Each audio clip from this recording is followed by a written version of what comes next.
Hola estudiantes del grado séptimo, bienvenidos a nuestro primer contenido de este segundo módulo, enfocado principalmente en saber los orígenes de nuestro lenguaje. Comencemos por hablar de los orígenes del lenguaje. Entonces, nos encontramos que es imposible dar una fecha exacta del origen del lenguaje, cómo surgió y cómo se fue dando. Algunos calculan que más o menos pudo surgir con el Homo erectus en la antigüedad, hace 400.000 años. Otros aseguran que fue con el Homo sapiens hace 50.000 años. Sin embargo, dentro del origen del lenguaje se manejan dos teorías que son fundamentales. Son las que vamos a abordar en este momento. Nos encontramos con una primera teoría que es la monogénesis, la cual afirma que el lenguaje surgió de una sola lengua y a partir de allí se fue fragmentando en cada uno de los lenguajes que se dieron más adelante.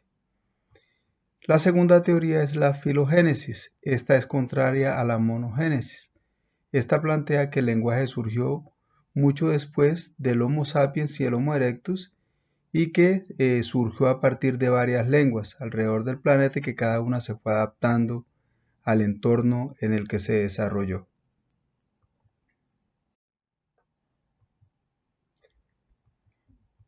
En este surgir del lenguaje van surgiendo pues diferentes lenguas.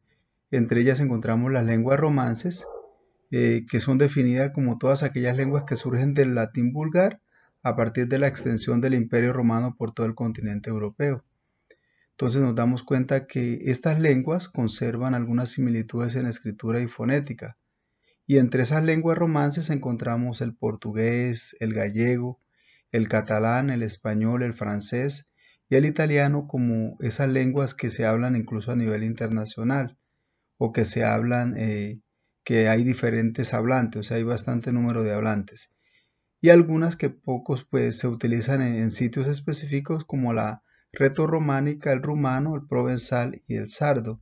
El catalán y el gallego son lenguas romances que se utilizan en la actualidad en algunas partes de lo que es España. Nos vamos a dar cuenta también que dentro de estas lenguas romances se encuentra pues el español. Y el español como lengua romance originaria del latín vulgar eh, enriquece su vocabulario en palabras propias del latín, pero también con la extensión de todo lo que fue las culturas griegas y árabes también por todo lo que tenía, todo lo que era Europa. Surgen también raíces griegas y árabes que se adaptan a la lengua española, ¿sí? Al lenguaje español, eh, en es decir, algunas palabras que utilizamos nosotros en la actualidad. Aquí tenemos algunos ejemplos. Tenemos el ejemplo de moral. Moral viene del latín moris, que significa costumbre, y de allí surge el concepto de moral. Tenemos también teología. Teología está formada por dos palabras griegas, que es teos, que es Dios, y el logos, que es estudio, que sería el estudio de Dios. Y ese es el enfoque de estudio principal de la teología. Tenemos también el limón. Limón viene del árabe laimun, que significa pues limón, también tiene la misma connotación dentro de la cultura árabe y griega.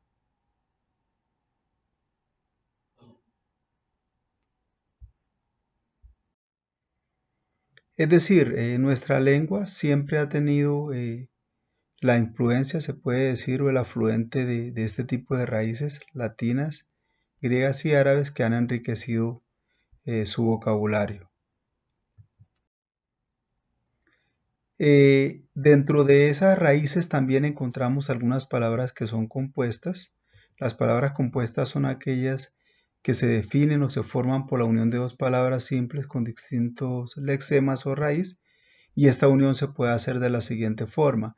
Si nosotros nos damos cuenta, encontramos palabras que son simples, entonces es una palabra formada por una sola raíz, pero en el caso de las palabras compuestas, estas se forman por dos raíces.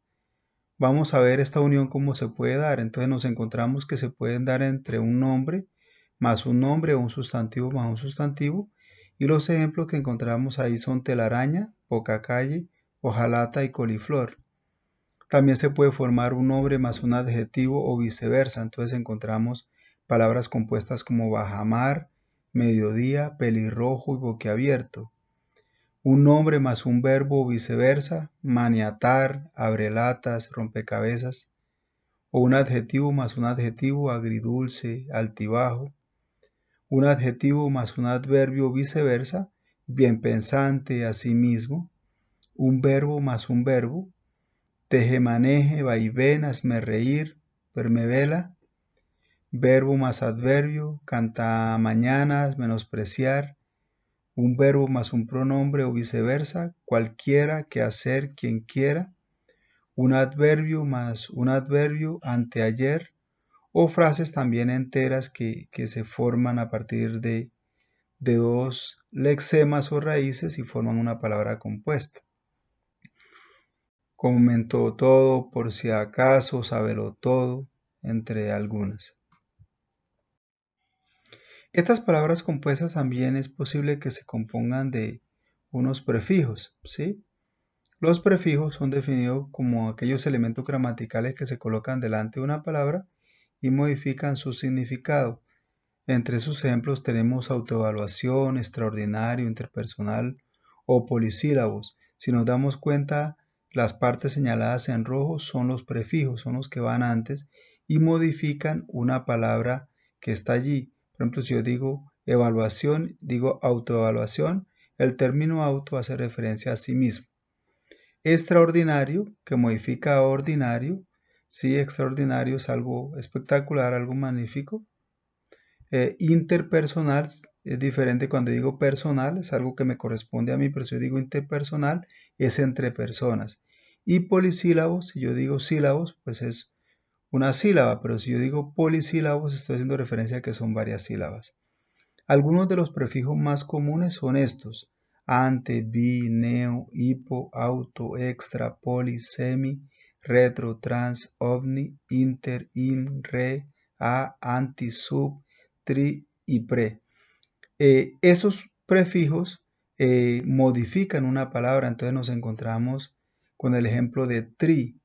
Tri puede modificar a campeón, tricampeón. Cuando nosotros decimos tricampeón, estamos señalando que una persona o que un equipo es 3 veces campeón.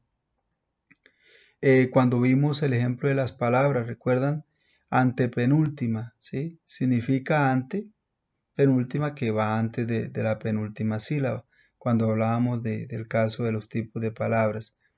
Neo, cuando digo neo hago referencia siempre a algo nuevo. Si yo digo neomundo, por ejemplo, neomundo hace referencia a eso, un nuevo mundo. Asimismo vamos a encontrar los sufijos. Los sufijos, recordemos que los prefijos van antes de la palabra. Los sufijos son unidades léxicas que se adhieren al final de una palabra para formar una nueva con un significado diferente. Esto forman sustantivos y adjetivos a partir de verbos y de otros tipos de palabras. Entonces nos encontramos que cantar es un verbo y cuando yo le coloco cantado ya modifica el verbo, contradecir, contradicción, puerto, portuario. Y entre los sufijos más comunes encontramos ido, ida, érrimo, ísimo, ito, illo, ote, aso, ona, ajo y ucho. En recursos encontraremos un listado completo de los tipos de sufijos que existen, que son varios. Pero recordemos que los sufijos van en la parte después de la palabra, es decir, al final de la palabra, y modifican esa al final de la palabra. Ahora sí, chicos, pongamos en práctica lo que hemos aprendido en este módulo.